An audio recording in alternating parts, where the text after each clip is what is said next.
نحمد و نصلی علی رسولہ الکریم اما بعد فاعوذ باللہ من الشیطان الرجیم بسم اللہ الرحمن الرحیم اللہم صلی علی سیدنا و مولانا محمد و علی آلہ وسلم رب زدنی علما۔ حدیث رسول صلی اللہ علیہ وسلم چینل پہ آپ کو خوش آمدید۔ آج کی جو حدیث مبارک ہے وہ ایک وضو کے بہت اہم مسئلے پہ ہے جس کا ہمیں اکثر لوگوں کو نہیں پتہ۔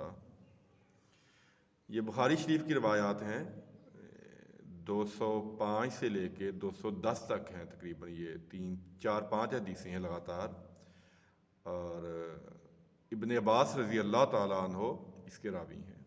بخاری شریف کی روایات ہیں یہ کہ آپ صلی اللہ علیہ وآلہ وسلم نے بکری کا گوشت کھایا، ایک جگہ دستی کا ہے، یعنی بکری کا جو حصہ ہوتا ہے دستی، اس کا گوشت کھایا تو آپ نے دوبارہ وضو نہیں فرمایا،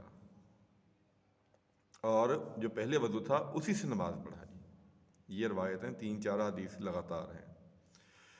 اور عبداللہ بن نمیر رضی اللہ تعالیٰ عنہ وہ روایت کرتے ہیں کہ سب سے پہلے فتح مکہ کے موقع پر نبی پاک صلی اللہ علیہ وآلہ وسلم نے ایک ہی وضو سے زیادہ نمازیں پڑھی تھی۔ سب سے پہلے فتح مکہ کے موقع پر ایسا ہوا تھا۔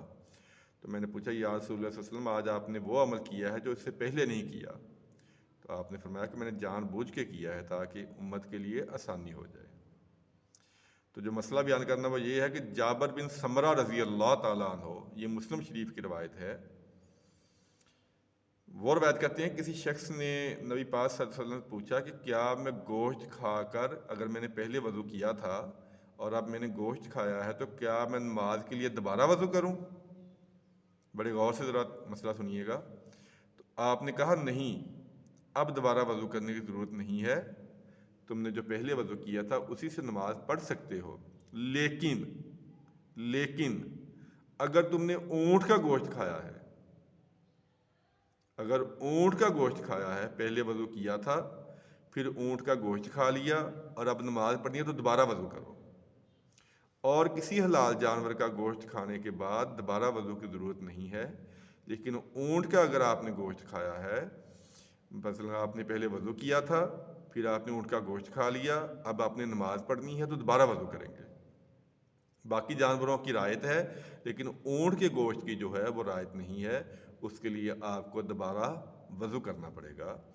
تو اگر آپ نے وضو کرنے کے بعد دوبارہ دودھ پی لیا ہے تو نماز پڑھنے سے پہلے کم از کم کلی ضرور کرنی چاہیے، کیونکہ آپ صلی اللہ علیہ وسلم نے فرمایا کہ اس میں چکنائی ہوتی ہے۔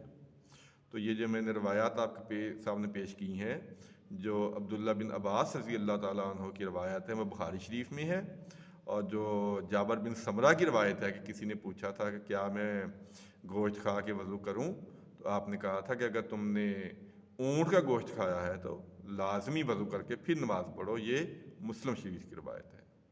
تو یہ بہت سارے لوگوں کو اس مسئلے کا نہیں پتہ، وہ کوئی بھی گوشت کھائیں تو بعد میں نماز پڑھ لیتے ہیں، لیکن اونٹ کے گوشت کی احتیاط کرنی چاہیے کیونکہ یہ شریر جانور ہوتا ہے۔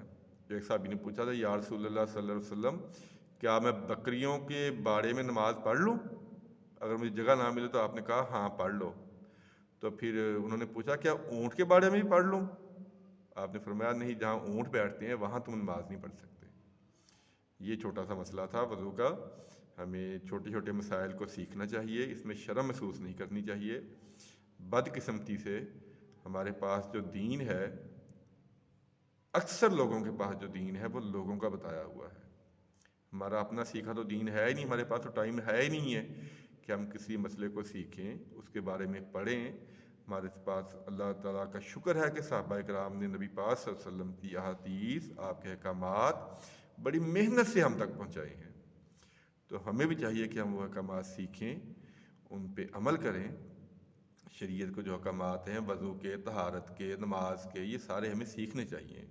اور خاص طور پہ میں درخواست کروں گا سننے والوں سے کہ اپنے گھروں میں حدیث کی کتابیں ضرور لا کے رکھیں۔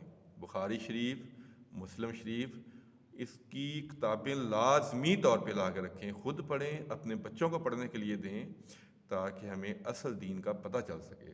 اللہ تعالیٰ سے دعا ہے اللہ تعالیٰ عمل کی توفیق عطا فرمائے۔ آمین ثم آمین۔ السلام علیکم ورحمۃ اللہ وبرکاتہ.